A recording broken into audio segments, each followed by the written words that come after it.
This is episode 102 of the Death to Tyrants podcast. The crushing weight of the tyrant's passage had left nothing unmarked. You get split in fucking half, but I call him the hologram wrath. But I am the center inside the placenta of math. You clash with cyanide gas and die fast. Rhythmical equivalent of solids, liquids, and gas. We smash your sinus with the power of Lord Titus. But I am the virus inside of the iris of Cyrus. What's up, you guys? Welcome back once again to the Death to Tyrants podcast. As always, I am still your host and humble narrator, Buck Johnson, coming to you out of Austin, Texas. So, in this series of episodes on things surrounding this COVID craziness that we're all going through, I'm going to discuss today a topic that is starting to get a little bit of mainstream traffic and traction out there. And it's because the economy is now floundering and the government is spending a ton of money trying to fix this. And when we're in the midst of the longest wars in American history, and we've got our military spread across the globe, we couldn't afford that. We could not afford that before this coronavirus moment. Now, we certainly can't afford it. And things like playing the policeman of the globe, that's going to be done now. And that's a good thing. I mean, there will be silver linings from this coronavirus moment. And things like Medicare for all, the proposal that Bernie and Liz Warren and these people wanted, that ship has sailed as well. But I want to focus on the military aspect of this. And my guest today is really good on this stuff. He writes over at the American Conservative. He's a fellow at the Cato Institute. It's Doug Bandow. And he wrote an article called "Now's the Time to Become a Truly America First Military." And when Trump was elected, that was part of his promise, you remember, is to start ending these wars. He wasn't necessarily morally anti-war, but he did realize, probably as a businessman, that this is a waste of money and these adventures around the globe do more harm than good. Interestingly enough, that's quite a theme with much of government. And so I wanted to talk about this because, look, with the trillions and trillions of dollars that Congress has been voting to spend, and with the economy on lockdown, essentially, we just can't afford it anymore. And Ron Paul used to say that when he was running for president in 2008 and 2012, that, look, the troops are going to come home at some point because we're going to go broke. We can't afford to keep spending this money. And again, of course, that was way before coronavirus. And now, as they said with 9/11, not to be too cliche, but everything has changed. And one of these changes is no more world's police force. And so that's what we're going to discuss today. My guest is Doug Bandow. He's a senior fellow at the Cato Institute, specializing in foreign policy and civil liberties. He worked as special assistant to President Ronald Reagan and editor of the political magazine Inquiry. He writes regularly for leading publications such as Fortune magazine, National Interest, the Wall Street Journal, and the Washington Times. Bandow speaks frequently at academic conferences on college campuses and to business groups. Bandow has been a regular commentator on ABC, CBS, NBC, CNN, Fox News, and yes, MSNBC. And now he's a special commentator on this show. Please welcome to Death to Tyrants. My guest today is Doug Bandow. Doug, welcome to the show. How are you? Happy to be on. Yes, sir.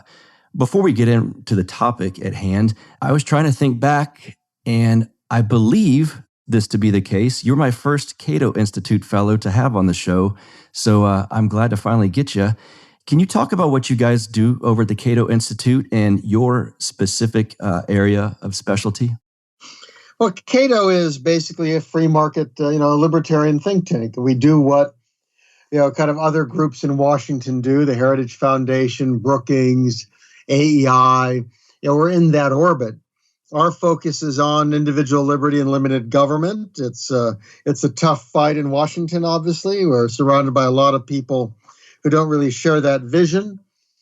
We cover everything from domestic to foreign policy. I write about almost everything. I have a law degree. I have a bachelor's in economics. But these days, foreign policy is what interests me most. So most of my writing most of my speaking is on foreign policy topics. All right, then. Well, let's get into some foreign policy because I've been doing several episodes on the issues surrounding this COVID craziness that we're all kind of living through at this moment. And something I mentioned early on is, look, because of this whole mess, including the trillions of dollars now that Congress is voting to spend, the effects on the economy from the shutdown, this all points to a drastic change of course in the future. And I think a large part of that will have to be cutting these military adventures around the world that we're always involved in. We're in the longest war in American history, and we couldn't really afford it a year ago. Well, now we definitely can't afford it. And then I see your article over at the American Conservative called "Now is the Time to Become a Truly America First Military." And it sounds like you're conveying a very similar message. I want to get into the details of all of this that you go through in this article.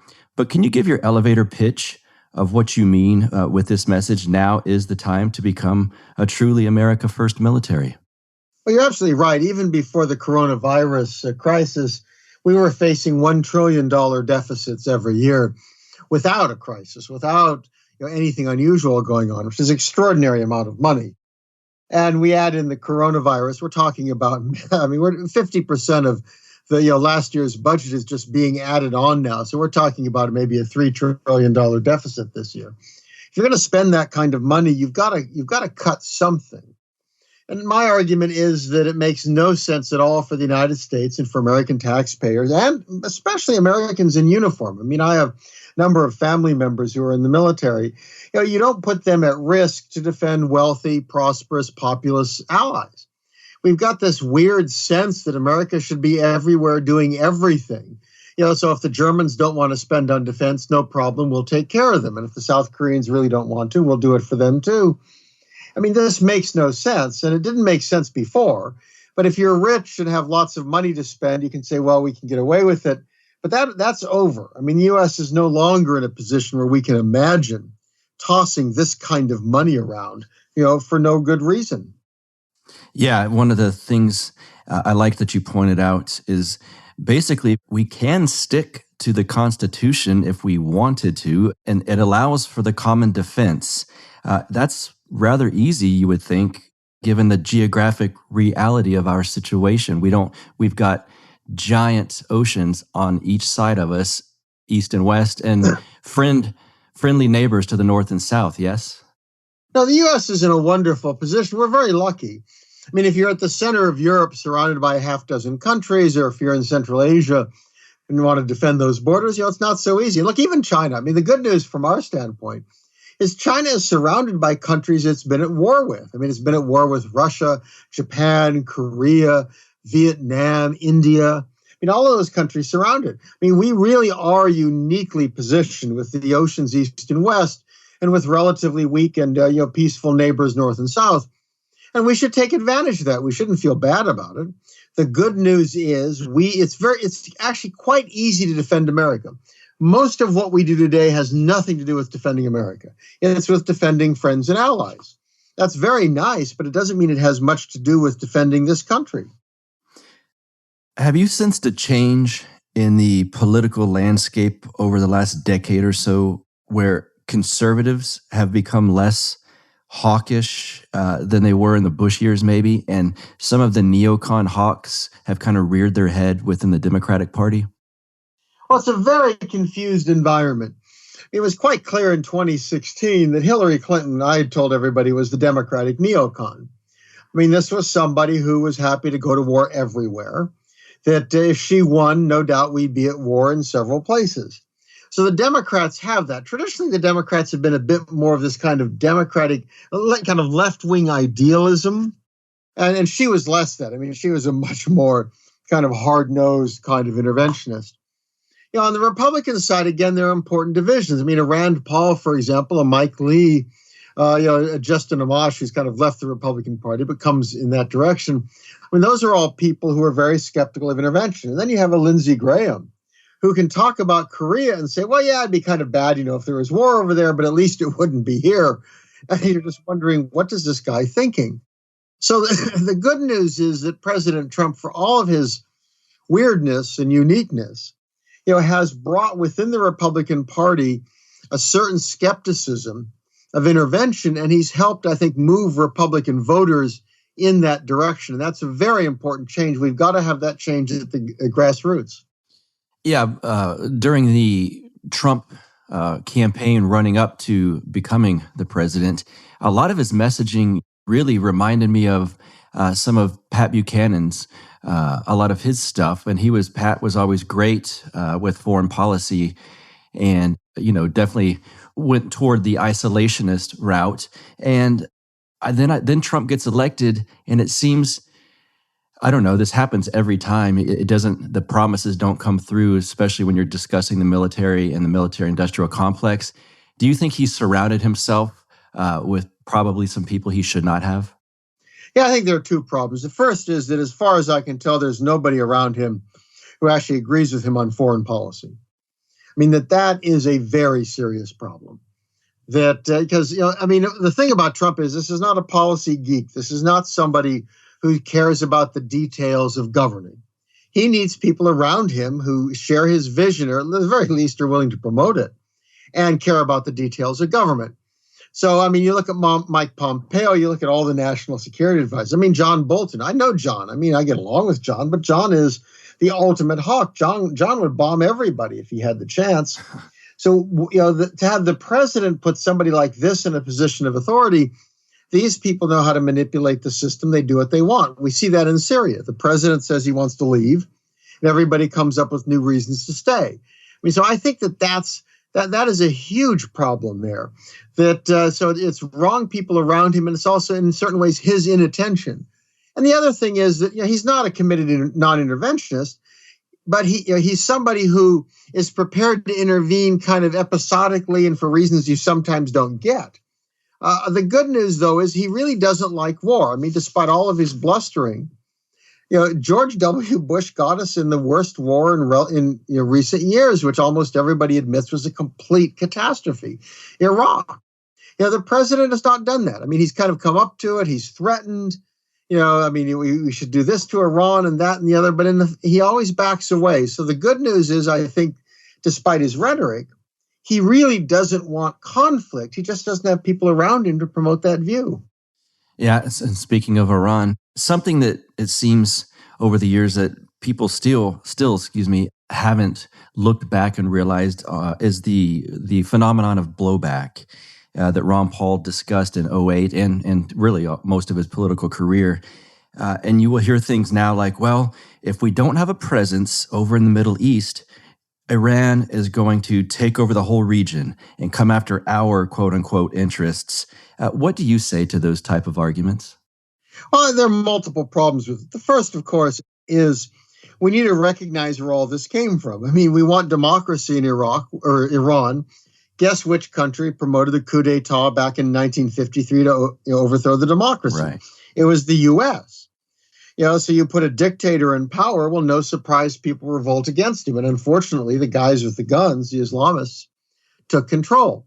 It's a nasty regime, but the idea that it somehow threatens America is utterly bizarre. The U.S. has a globe-spanning military capable of destroying any country on earth, including Iran. So Iran doesn't threaten America. That should be the starting point. The Iranians are not stupid. There's a nasty regime there. There's some evil folks in charge, but they are not idiots. They're not going to attack America. And you look around them, their military is a real mess. It's nothing like it once was. They use kind of alternative and proxy forces and asymmetric warfare and stuff. Their missiles are their defense mechanism. Countries like Saudi Arabia, which the U.S. arms to the hilt, is a nation's is basically city-states in the desert. Well, missiles are a pretty good defense against that. So this is a point where you should say, well, everybody around them, those are the folks who should defend themselves. The Israelis are kind of a regional superpower. Saudi Arabia spent $80 billion on the military a couple of years ago. That was roughly 5 times what the Iranians spent.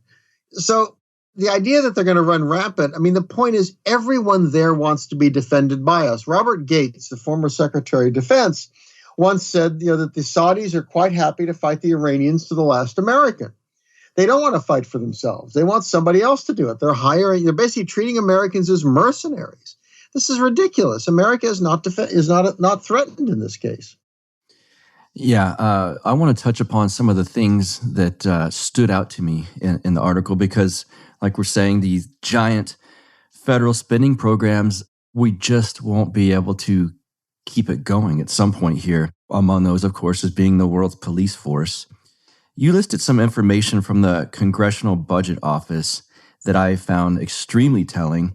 In 2019, federal debt was 78% of GDP, and it's projected to be 144% of GDP by 2049, and that was all before this corona crisis. Can you talk about what these numbers mean for the people that aren't clear on that when you say percentage of GDP and what that leads to basically when it's debt? Well, the problem is the debt. If you look at the federal budget today, roughly 85% of it is stuff that's really, really hard to cut. Congress likes to talk about domestic discretionary spending. That's about 15% of the budget. That's everything that they essentially annually appropriate. So if you want to cut the deficit, you could eliminate all of domestic discretionary spending. That's the Washington Monument, it's the parks, it's congressional salaries, and I'd be in favor of that. That's not a bad idea. It's everything else, essentially, all the easy stuff, and you still have a deficit. The big programs, Social Security and Medicare, well, elderly don't want to give those up. It's Medicaid. Well, it's really hard to provide health care to poor people without spending money. It's the debt, which you can't get rid of the deficit. You can't get rid of interest payments unless you repudiate the debt. They're not going to do that. And the point is interest rates are going up. The Fed has had them around 0%. They're going up, especially with all the recent borrowing. So you're left with defense. You just can't keep on going the way you are. And especially entitlements are growing in coming years. So the CBO estimate before any corona spending, before any of it, the coronavirus, any of it, was $1 trillion deficit every year for the next decade and more. And then it was just going to go up because of more domestic spending. We were spending an extra $2.5–3 trillion this year on top. You can't do that. Something has to give. Well, one place it makes sense to stop spending is, defending rich allies. I love the Europeans, but, if they're worried about Russia, let them spend it themselves. If they're not worried about Russia, great. But why are we there? You also mentioned that due to the federal government's, we'll call it lack of foresight, there's an increased risk of a fiscal crisis where the interest rate on the federal debt rises abruptly. Can you discuss that and what that would look like? Well, right. The good news for us, kind of oddly, is everybody else is also screwed up. So at least until now, the U.S. and the dollar are still viewed as being a good place, or at least relatively the best place to put your money. The euro has had lots of problems, and they're going to have even more. Italy has huge debts, may very well want to bail out. It's not clear how that would happen. It's got 10 times the economy of Greece. We also what happened just when Greece needed a bailout. You put Italy in, where it goes. So people are nervous about that. Nobody trusts any of China's numbers. They lie about everything. So that's clearly not, there's no transparency there. So you don't want to put your money there. We love Swiss francs, but there aren't enough of them. But at some point, people are going to look at the federal deficit. The total debt. There are two measures. One is just total debt. It's so actually over 100% now, but there's a certain amount of that is government borrowing. It's the Treasury borrows from the Social Security system. It's a really bizarre internal thing. But the point is the federal debt is going up hugely. You hit 144%. That's where Greece was when it had its crisis. And if you have interest rates go up, that's the problem. If interest rates start rising, so it's no longer 1 or 2%, but suddenly you're at 4 or 5%. CBO figures we're going to be at $800 billion a year in interest, which is more than what the military spends. That comes off the top. So how do you fund a budget? Well, the elderly all want their programs. Something has to go for poor people. And, you're paying the interest. Something has to give. And frankly, the one place you look, it's got to be military if we're defending everybody else and not us. We've heard politicians on the left, especially, mainly before this coronavirus moment, but maybe even during it, Bernie Sanders, Elizabeth Warren, basically pushing for the infamous Medicare for all, which was projected to cost somewhere around 40 trillion, I think. And that's, I never trust numbers like that. I always assume it's going to be much more. But do you think that ship has sailed now at this point? Well, the thing, look at the Democratic Party. I think clearly what happened, Joe Biden didn't even have much of a campaign presence in all these states on Super Tuesday, and he won them all. He won Massachusetts. That's crazy. That's Elizabeth Warren's state, and if she wasn't going to win it, everybody thought that Bernie Sanders would. He won because there are a lot of Democrats out there who basically looked at these spending proposals, and even they recognize they're insane. Free college, wipe out college debt, Medicare for all. It's kind of like, whatever, open the floodgates, no problem. And I think that the good news of the coronavirus debacle, it's hard to say anything's good news there. 50,000 Americans have died, and all this money is being spent. But I think everybody looks at that and realizes, we're broke.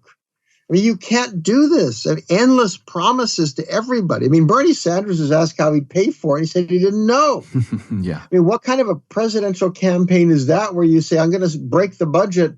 No worries. I'm sure it will work out. Elizabeth Warren came up with a specific plan to pay for it. It was all fraudulent. I looked through her plan. She was going to solve Medicare by fixing immigration.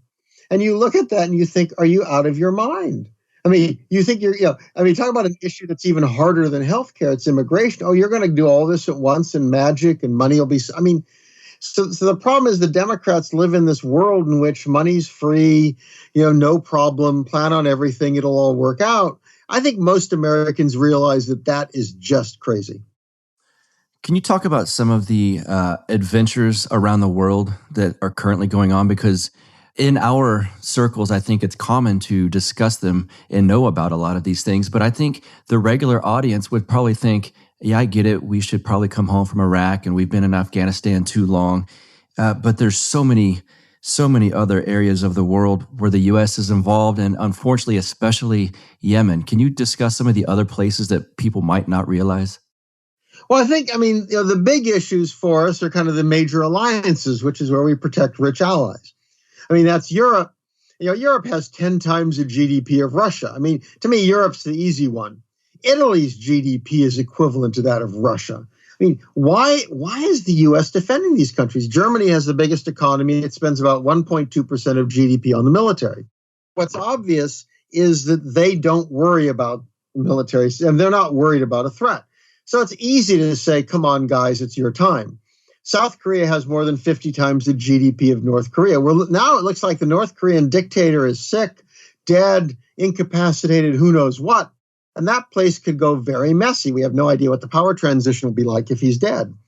Why is the U.S. there? South Korea has 50 times the GDP, twice the population. Why are they dependent on America? Well, they're dependent on America because we're happy to defend them. Why should they spend more if they don't have to? Japan's much the same way. So that's one category.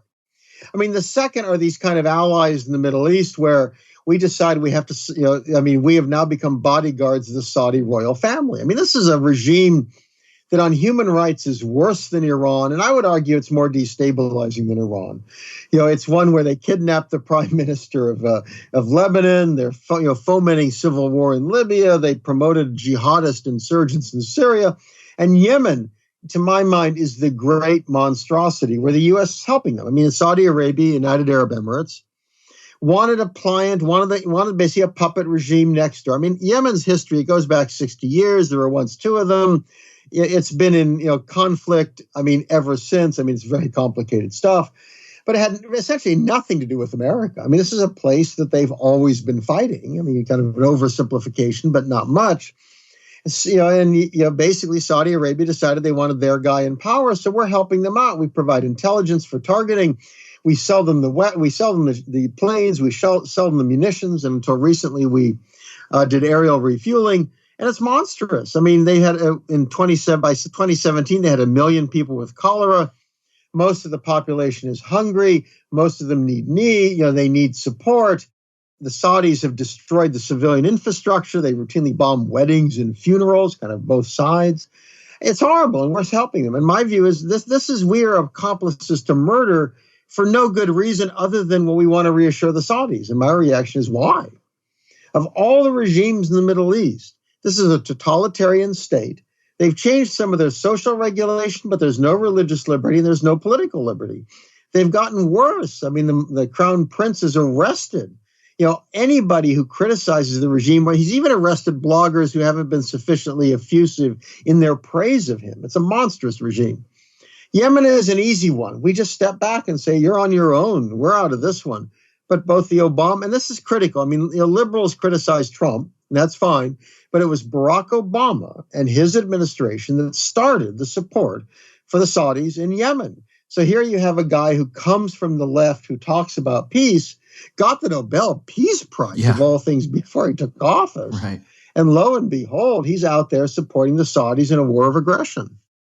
Yeah, when he was leaving office, I would see this meme kind of floating around. I can't even remember exactly what it was saying, but along the lines of Barack Obama, no issues or no controversies and nothing crazy while he was president, that kind of thing. Like he wasn't involved in anything negative. And I always thought it was odd that people were overlooking that he basically started this stuff in Yemen and Libya. Yeah. I mean, blowing up 10 years later, the poor Libyans are still fighting a civil war that we got involved in.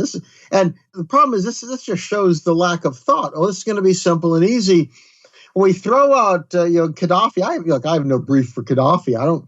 I'm happy he's gone. But if you want to see how he ended, you can go on YouTube and see how he ended. Yeah. I mean, he was pulled out of a culvert in a city of, I think, Sirte.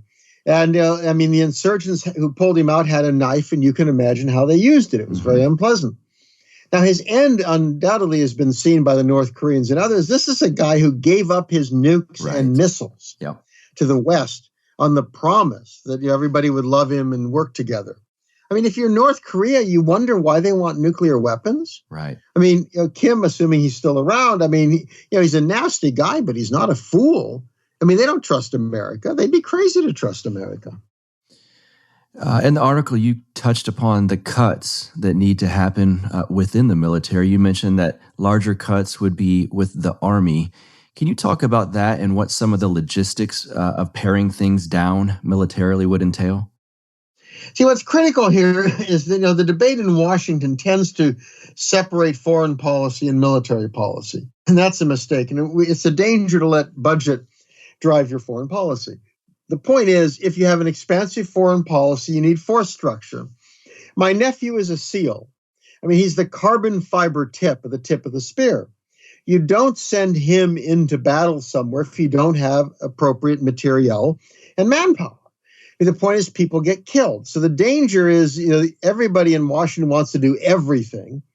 And then the question is, what does it take to do it? Well, if you want to run the world, you want to defend rich allies, you want to remake failed societies, you want a nation build, you got to have a lot of assets. We have 11 carriers. We have entire carrier groups. We have the Marines to kind of do kind of amphibious warfare. They're the ones we kind of think of sending in an intervention. We have a relatively large military. It's supposed to occupy and whatnot, Air Force. You can't do that all. So what you first think about is what do you want to do, and then you think about force structure. To my mind, the main defense issue for the U.S. is keep bad people away from America. Well, Air Force and Navy do that. That's the great thing about being on our own continent with big oceans around us. We want a powerful Navy. Nobody's going to bother us. You want an Air Force. They're not going to come to us. The Army is not as important. You put stuff into reserves. You have a surge capacity if you need it. If you really, it's hard for me to imagine. The Russians and the Chinese aren't going to be showing up invading, California or Alaska or something. But you think about it, if you want to, you're worried on that, you have surge capacity. You want people in the reserves, you want them trained. But the idea that you keep a large scale army for what? We're not going to have a land war with China. We shouldn't be out there trying to 20 years in Afghanistan. The idea we're going to create a liberal democracy there. I've been there twice. I like to travel to these places. There are a lot of great people there who want a liberal society that we want. We can't give it to them. We certainly shouldn't spend another 20 years there in this vain hope that we can remake, Afghanistan. So I think what you want to do is you look at force structure, and what you say is the main thing is to protect Americans. And then, the big way you do that is you keep a potent Air Force and Navy. Nobody's going to screw with us. You have the Marines because if you got to go somewhere, they can go quickly. And you have a surge capacity with the Army. I mean, if something really went wrong and you needed a lot of ground forces, you could call people up. You try to come up with a force structure that's reasonable for your objectives. We're defending a liberal society, a free society. What does it take to do that? We shouldn't be an empire. Yeah, very well put. There's been a little bit of a hawkish attitude towards China in the recent years for some reason, and it's even bubbling up amongst some of the populist types. Why is that? Are you aware? Oh, yeah, look, I've written a lot on China. I've been there many times. I was there 3 times last year. Without the coronavirus, this month I would have been in Shanghai for a conference. I would have been speaking in Beijing last month.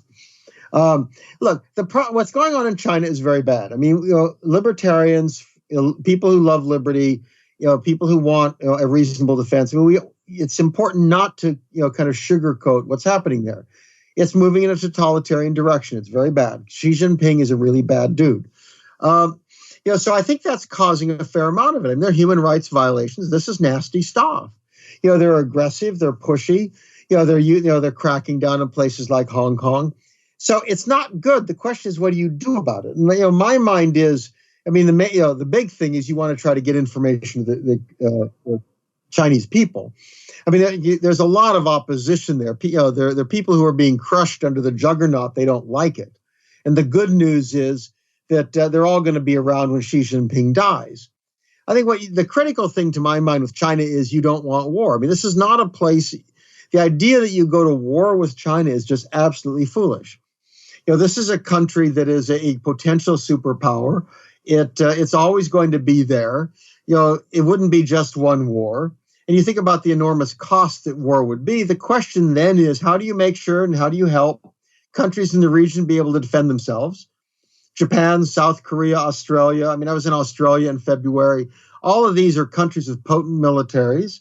And frankly, this is one area where maybe they should have nuclear weapons. There's a reason we don't like that. On the other hand, if you want to make sure that China doesn't do bad stuff, maybe that's the best way. What we want to do is you want those countries to do a lot more to defend themselves so they deter China. And you don't want, and we shouldn't be over there worrying about who owns some little island somewhere. I mean, that's not the job for the United States. And our focus needs to be, how do you try to create a cooperative relationship, and contain them, constrain them when you've got to, and recognize that at the moment, at least, it's a very evil central government. But war is the last thing you want.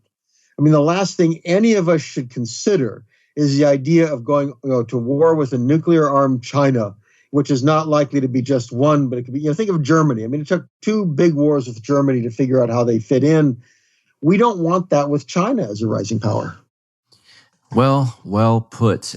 Before we get you out of here, since this is such a bizarre moment, and I respect all the thought that comes out of people like you from the Cato Institute, this is a situation like we've never experienced this moment in time here. What are your thoughts quickly on the whole shutdown versus open up debate, or if we're doing more harm than good and so on?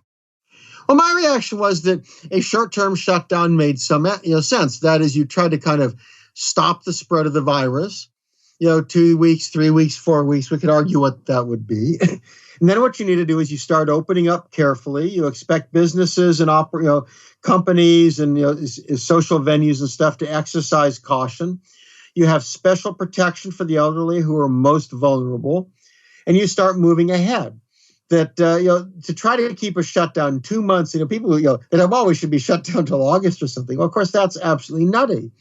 So it strikes me that the problem here is not that people like Fauci and other of the health officials are wrong. It's just they're incomplete. They can say what's absolutely best for stopping a virus. Well, probably we should be shut down for a year, right? I don't know. Point is, that's only one part of the equation. You need political officials who balance that against the enormous economic harm that's being done.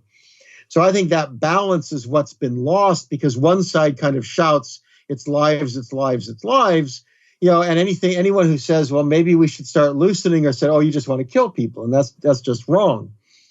mean, it strikes me the other thing is that as we open up, this is the great moment to say, hey, all those regulations we started getting rid of because we realized we actually need pharmaceuticals. Right. Let's get rid of them permanently. Right. I mean, we suddenly found all this stuff that gets, it's tariffs on, kind of medical equipment coming into America. It's regulations by the CDC and the FDA against drug tests and against pharmaceuticals. And again, this sort of a thing that has gotten in the way. It's all these regulatory, restaurants can't sell groceries. I mean, all this stuff where you suddenly look and say, this is mindless.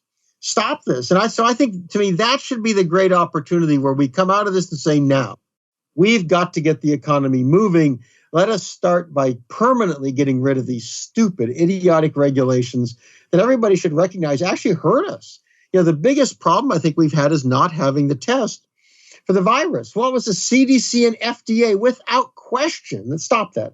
We had private laboratories, private entrepreneurs who had tests that would work, that were ready, and they couldn't get them out because of federal regulation.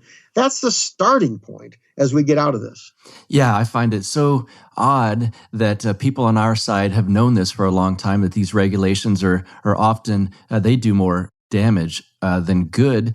And the moment that we need a lot of good, they just remove a lot of the regulations. It's like, that's what we've been saying this whole time. And maybe some people are going to see that. That's yet to be seen. We shall see. Doug, where can my listeners find your works and follow you on social media and whatnot? Well, most of my stuff is up on the Cato website. It's www.cato.org. I'm on Twitter, Doug _ on a line, whatever it is, Bandow, Bandow. You put in my last name, it should come up. There aren't many of us, on Twitter. And I write a lot for National Interest, for American Conservative, for American Spectator. National Interest, I think maybe I mentioned that one. I write for foreignpolicy.com. So I'm out there in a lot of different forums. Cato typically collects them. That's the easiest place to go. I'd love to have people follow me on Twitter. Excellent. I will link to those in the show notes page for this episode. Doug Bandow, thank you so much for being here on Death to Tyrants. Happy to be on. Wish you well. Take care. All righty. All right. I hope you guys enjoyed that interview with Doug Bandow. That was, it's cool to talk about this kind of stuff because maybe there's a light at the end of the tunnel. As libertarians, we've been preaching this message that it's we shouldn't be the world's policeman for a long time now. And unfortunately, it might take something like this coronavirus stuff for that to happen. But needless to say, it should be happening sooner than later. So as for us, find me on Facebook.com/Death to Tyrants podcast. You can follow me at Buck Rebel, BuckRebel. That's Twitter, of course. If you want to donate to this show, I've got a Patreon account, and I use every cent for this show. I can promise you that. It's patreon.com/Death to Tyrants. Hey, on the Facebook link, we got some new t-shirts. If you guys want a Death to Tyrants t-shirt, hit me up via Facebook, and we'll get that taken care of. Oh, yeah. And if you're going to join the Libertarian Party, I've got a link for you. www.lp.org/Death to Tyrants. How about that? And until next week, you guys have a great week. And I hope wherever you're at, some restrictions are getting lifted and you can start enjoying life once again.